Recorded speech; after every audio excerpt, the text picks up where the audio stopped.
지난 8일 미국을 방문한 이영훈 목사는 WCBA 세계 한인 기독교 방송협회 정기이사회와 정기총회에 참석해 미디어 선교 방향을 논의하고 WNBC TV 방송국을 둘러보는 시간을 가졌습니다. 또한 초대교회 신앙을 되새기기 위해 마련된 종교개혁 500주년 기념 연합성회가 이영훈 목사를 강사로 개최됐습니다. 첫째, 우리가 주목해야 될 내용이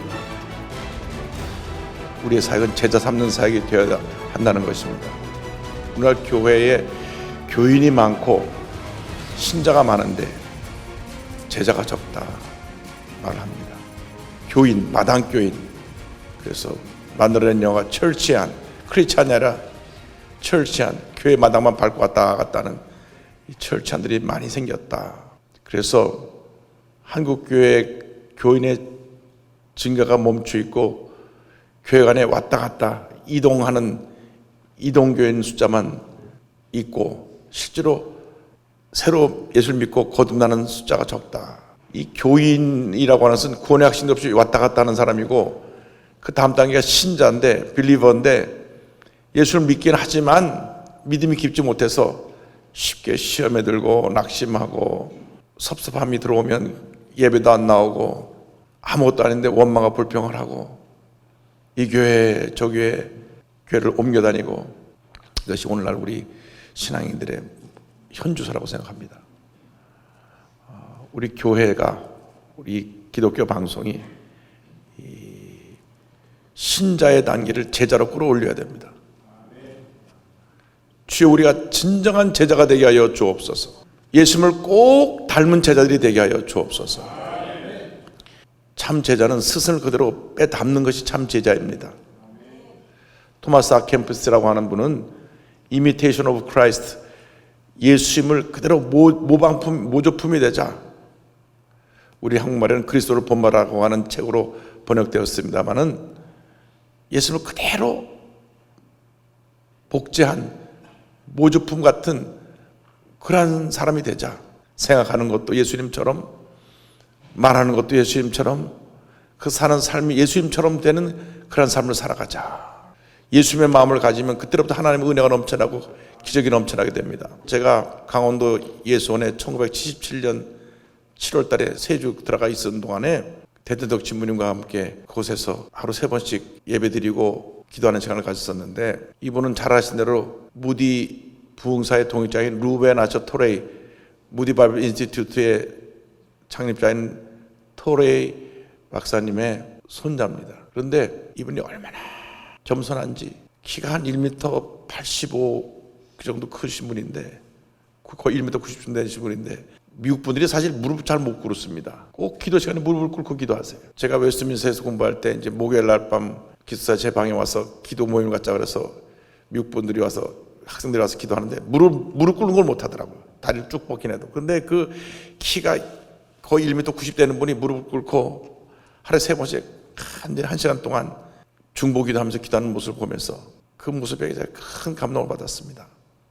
원래 한국의 성공의 신학교 학장으로 와 있는데 하나님이 내가 너한테 여기 학장으로 부른 거 아니라 한국의 소외된 사람을 섬기라고 너를 불렀다. 그래서 당시 3일 길을 걸어 들어가서 강원도 정선 땅에 그곳에 들어가서 산속에 가장 소외되고 힘들고 어렵고 사회에 관심을 갖지 않은 그 사람들을 섬기면서 평생 사셨습니다. 약 50년 가까이 47년 동안 산속에서 나오질 않으시고 그들을 섬기셨어요. 해외에 나가서 많은 구제품을 갖고 오면 가져와서 다 나눠주시고 본인이 갖고 있는 것은 신부복하고 일반 옷 한 벌하고 그다음에 작업복 한 벌 전부입니다.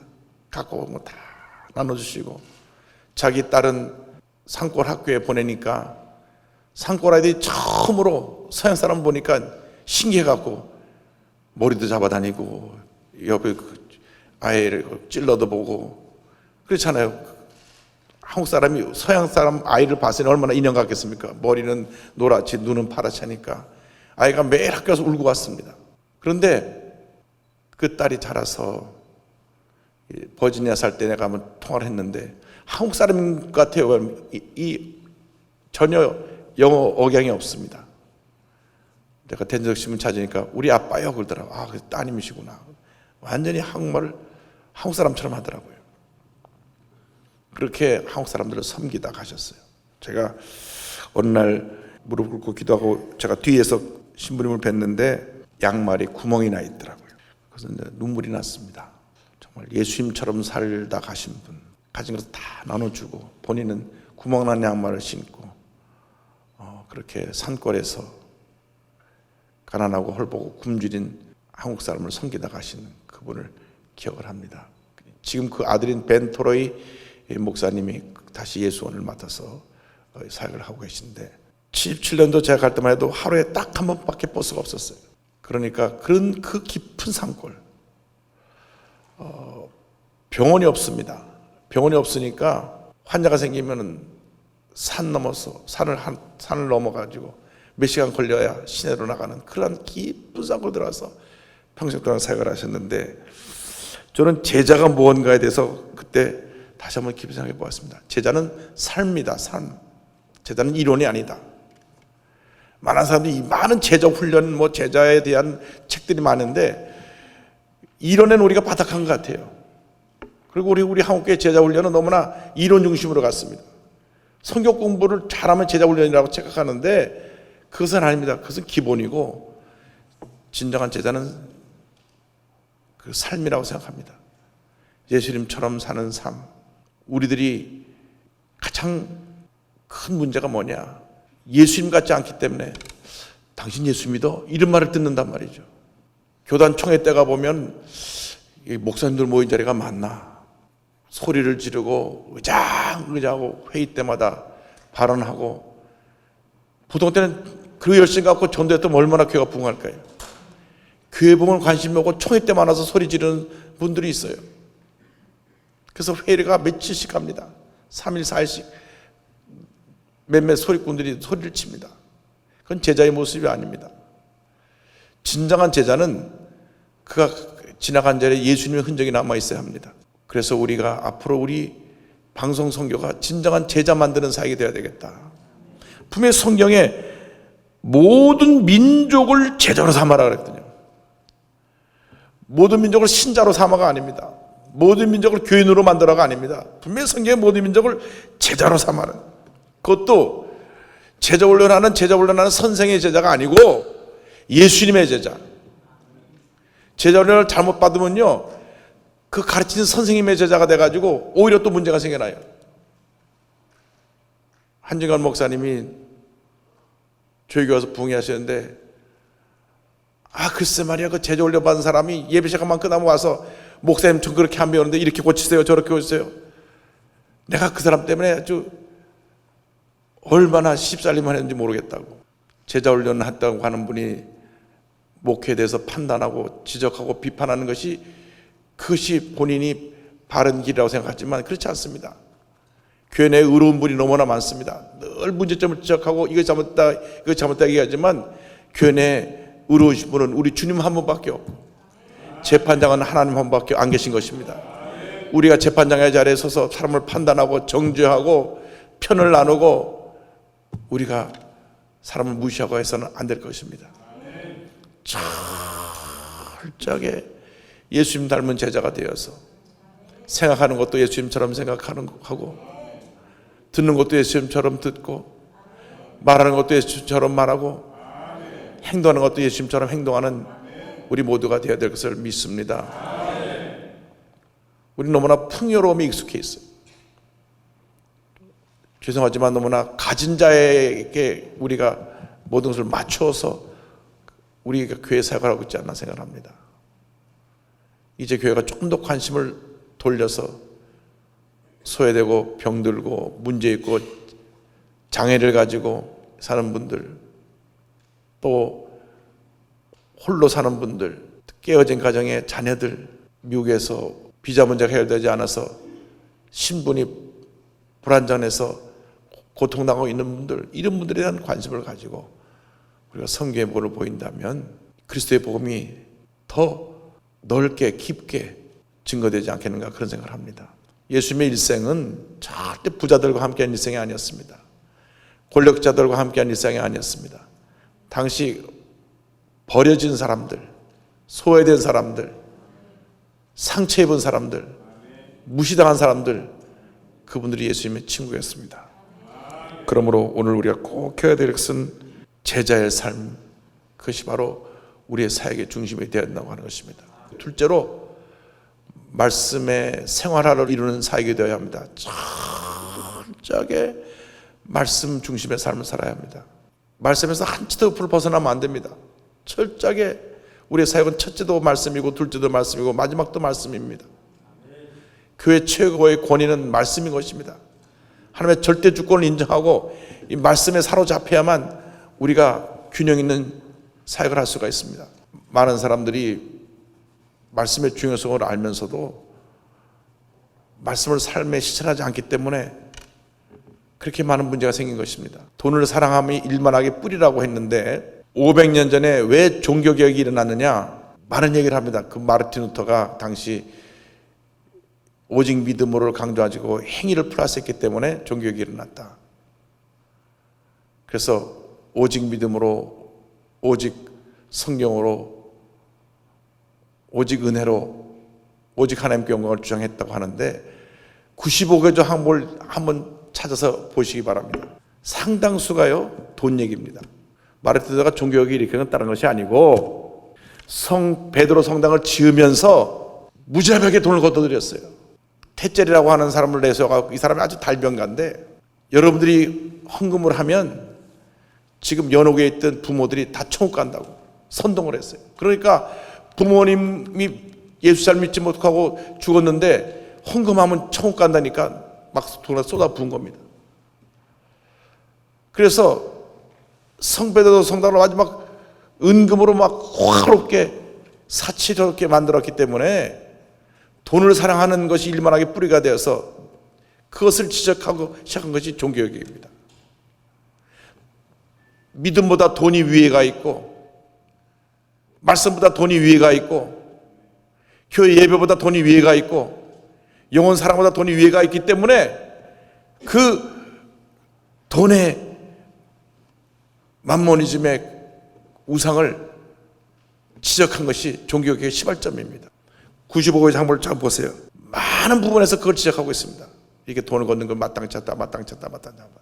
그렇기 때문에 믿음으로 구원받는 것이 믿음 플러스 돈이 플러스 돼가지고 돈을 통해서 구원을 받는다고 하는 것까지 확대가 되니까 젊은 신부 한 사람이 당당히 맞선 것입니다. 당시 교황의 권세는 왕도 말을 듣지 않으면 왕도 바꾸어 치는 것이 교황의 막강한 권세인데 마르틴 루터가 담대함을 갖고 도전한 것입니다. 대혁명을 일으킨 것입니다. 1517년 10월 31일 비텐베르크 성당의 문 앞에 붙였던 95개조 항목이 교회의 역사를 바꿔놓은 것입니다. 우리가 꼭 기억해야 될 것은 이 모든 것이 말씀의 권위를 상실한 데서 온 것이라는 것을 잊지 말아야 합니다. 철저하게 말씀 중심, 말씀에서 한 발짝도 옆으로 벗어나면 안 됩니다. 성령운동 하다가 은사에 치우쳐서 말씀에서 벗어나는 순간부터 문제가 생겨나는 것입니다. 성령운동은 말씀운동이 되어야 되고 말씀운동이 성령운동이 돼야 균형을 이루는 것입니다. 말씀과 성령은 분리가 될 수 없습니다. 성령 충만이 말씀 충만이고 말씀 충만이 성령 충만인 것입니다. 왜? 이 말씀이 성령의 감동으로 적혀졌기 때문에 성령 충만 받은 사람은 말씀으로 충만할 수밖에 없고 말씀으로 충만한 사람은 성령으로 충만할 수밖에 없는 것입니다.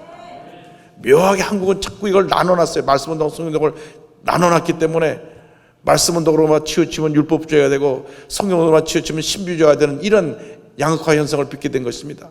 같이 가야 되는 것입니다. 철저하게 말씀운동과 성령운동을 같이 가면 말씀이 강조하는 것도 오직 예수, 성령 역사도 오직 예수, 우리가 성령 충만하면 예수님의 십자가만 자랑하게 되는 것입니다.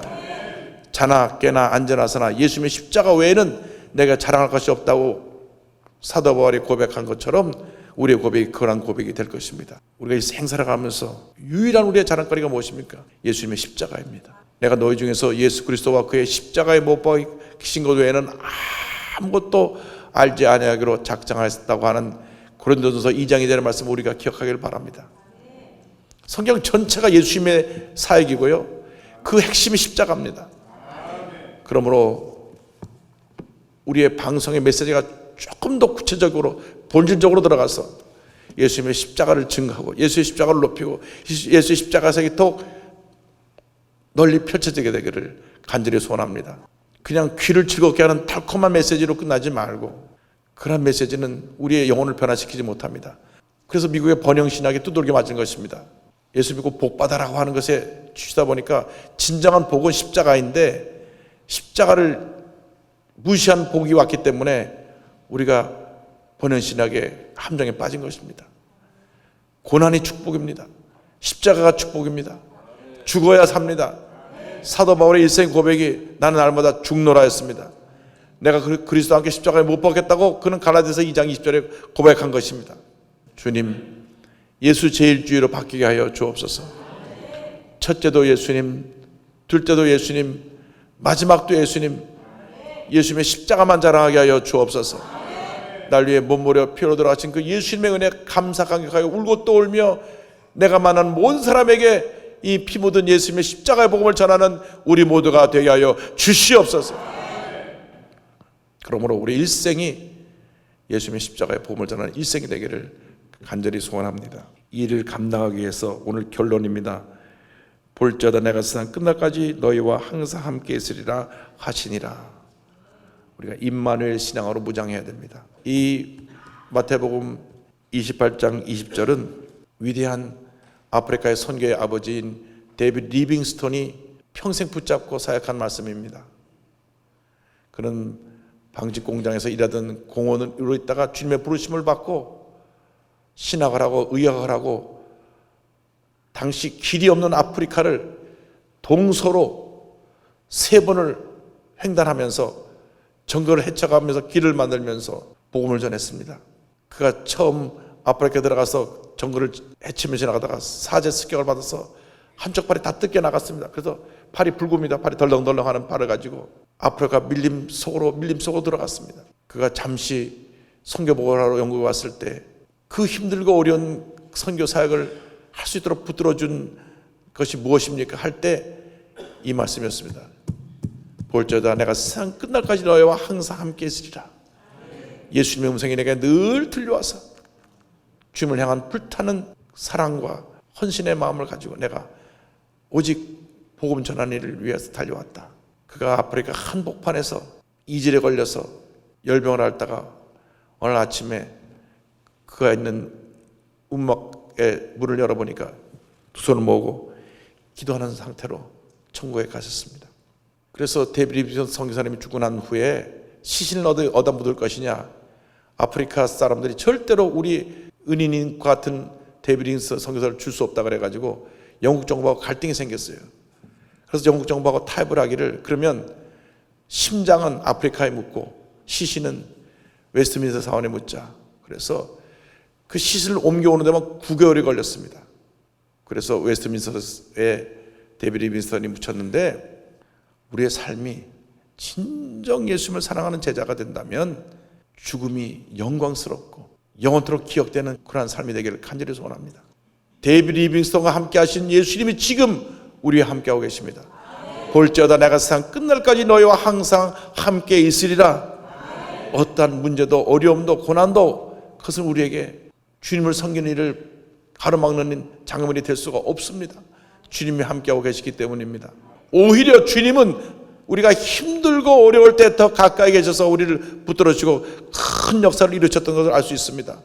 풍요로움 속에서는 예수님이 보이지 않지만 우리가 병상에 누웠을 때, 고난에 처했을 때, 실패했을 때, 내가 가진 것을 다 잃어버렸을 때, 그때 주님이 보이는 것입니다.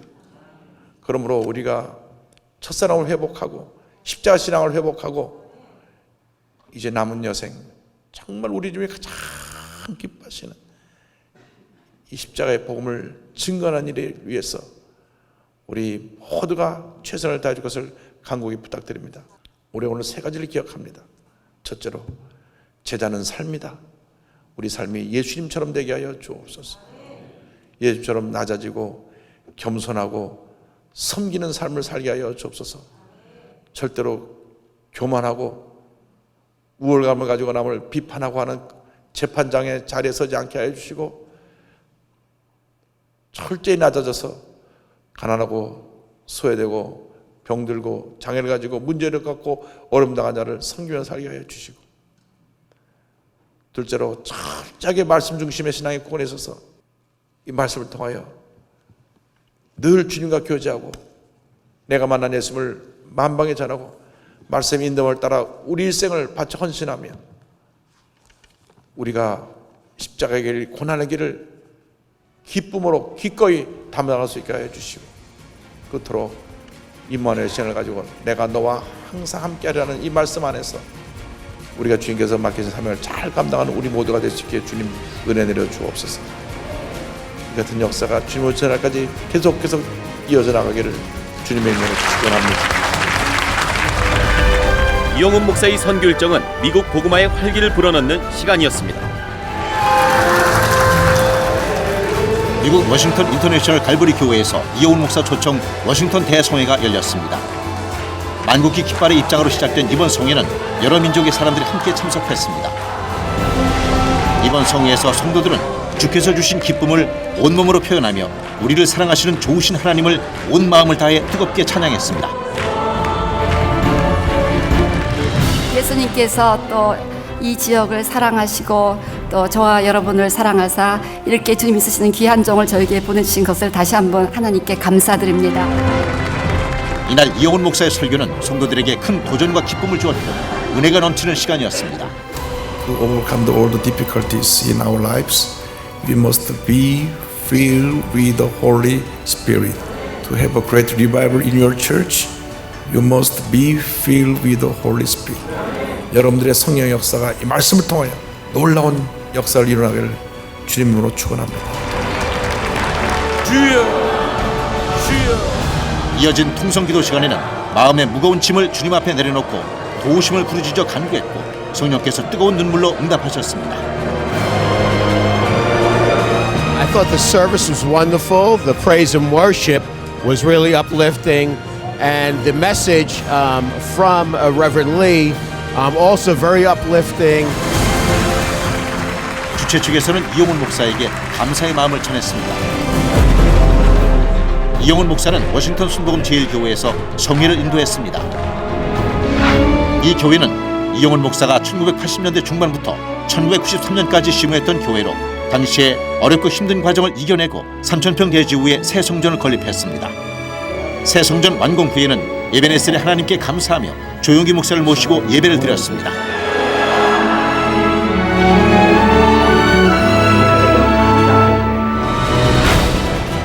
이런 추억을 간직하고 있는 성도들은 이영훈 목사의 25년 만의 방문을 크게 기뻐하며 환영했습니다. 이제는 백발 노인이 되어버린 성도들과의 재회는 가슴 뭉클한 감동이었습니다. 또한 당시 의학적으로 불임 선고를 받았던 성도가 귀한 자녀를 얻었다는 소식도 들을 수 있었습니다. 23년 만에 우리 이기성 장로님이 기도하고 낳은 딸입니다. 아주 믿음도 좋고 성격도 좋고. 이윽고 성회가 시작됐고 25년 만에 이영훈 목사와 함께 예배드리는 성도들은 기쁘고 설레는 마음에 기쁨의 찬양을 드렸습니다.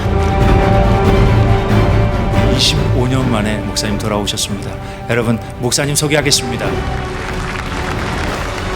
우리 삶의 가장 큰 기쁨이 복음을 전하는 것이 되고 죽어가는 생명을 살리는 것이 되어야 될 것입니다. 있는 힘을 다하여 복음을 전하는 모든 노력을 기울일 때 하나님께서 교회도 성장하게 만들어주시고 성도의 삶에도 큰 은혜와 축복을 주시고 주님 기뻐하신 일을 감당하는 복된 교회로 만들어 주실 것입니다. 주여, 주여. 설교 후에는 주의 이름을 3번 크게 부르며 이민 생활의 고단함을 모두 주님께 맡겼습니다. 먼 이국 땅에서 하나님께 부르짖는 기도는 더욱 간절했고 우리가 기도할 때 하나님은 눈물로 응답하셨고 삶 가운데 좋은 일로 응답하셨습니다. 목사님 오셔서 너무너무 반갑고 너무너무 은혜가 많고 정말로 너무너무 오랫동안 보고 싶고 기다려왔던 목사님입니다. 미국의 중심 워싱턴에서 펼쳐진 이번 이영훈 목사의 선교 여정 가운데는 늘 성령님이 함께하셨고 놀라운 하나님의 은혜가 가득했습니다. 또한 미국 목회자들과 만남을 갖고 회의를 하는 등 바쁜 선교 일정을 통해 미국 선교에 대한 비전을 나누고 주께서 주시는 거룩한 꿈을 세워나갔습니다. 이처럼 우리 교회가 세계를 향한 복음 전파에 매진할 수 있도록 언제나 끊임없는 기도와 관심으로 성원해 주신 성도 여러분 감사합니다.